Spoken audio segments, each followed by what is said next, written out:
doing 2 times per week, full body, and then you had the 2 GPP days, right? That's right. I built most of my physique with that till That's the right. end of 2019. So I started doing upper lower in 2020. I rolled with that up until the last 10 months. So you just recently switched to, I want to say something like an upper lower, but I could be wrong. It's like a hybrid. I mean, the split is all over the place. I'm still trying to perfect it. My contest prep program was push pull legs off, upper arms off, repeat. Okay. And on the upper day, there was no isolation work. So I'd reserve that for the arm day. That's one of the best splits I ever ran. You can also do the same thing, but swap the arm day for a leg day. But I was training them once a week. So if you want more specialization, but the thing is, it depends what's lagging for you. And also, the deeper you get into a contest prep, that split might have to change a little bit. Like towards the end, I had to scrap the arm day completely. I would just take it off. From a fatigue standpoint, just recovery, or too much. The joints couldn't handle it. I felt tired all the time. So like if you're just generally lean, it'll work. If it's off season, fantastic. But if you're shredded or right about to step on stage, yeah, that extra day might mess you up for sure. So did you go from basically 3 on, 1 off,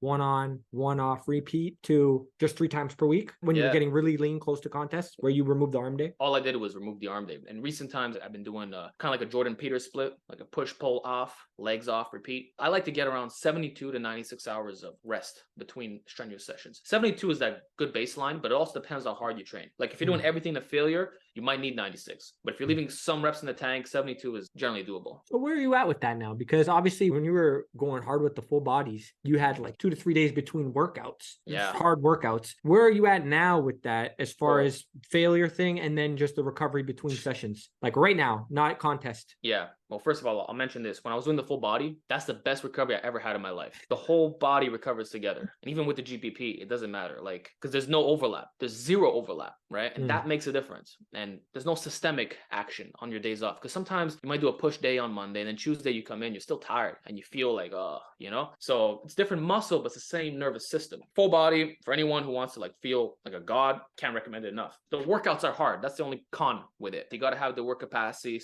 But that gets built with time, right? Now, in terms of where I'm at now, definitely more of a higher intensity approach, not quite traditional hit where it's 1 set to failure, but I've been doing 2 sets to failure with higher exercise selection. So the secret to making this work is that I've kept my volume the same, but it's less sets per exercise, but I'm doing more exercises. So back in the day, I might do 2 compound movements, 3 sets each, which would equate to 6 sets. Now I'll do 3 compounds, but 2 sets per compound. I mean, it is low volume in a sense because I never really train very high volume. It's max, let's say 12 sets a week or whatever, but it's split across multiple movements. This way I get a different biasing effect on the muscles. So I can hit various angles. I can change the implement, which reduces muscular overuse. That means I won't get injured as easily. It gives me more goals to shoot for, and it makes those sets really count. I might do a top set, back down set, or the same, but I don't have to worry about that arbitrary 3rd set. That's kind of where I'm at. Higher proximity to failure, 0 to 1 reps in reserve. The split itself with that approach, is it still push, pull, legs? Are you still doing that? Yeah, it's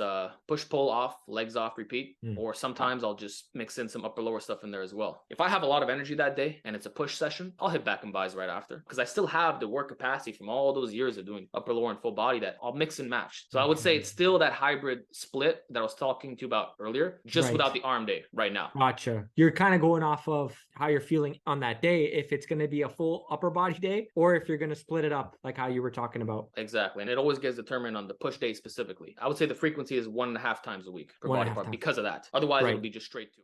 How important is it for the natural bodybuilder to focus on progressing lifts in some way in order to maximize their ability to put on muscle versus I'm just going to go in and chase a sensation, a pump. I want to feel muscles working. Coming from your background, all right, let's get your input on this. Progression above all. And if you're not progressing on your lifts, you're never going to make any muscle gains. And I'll tell you why.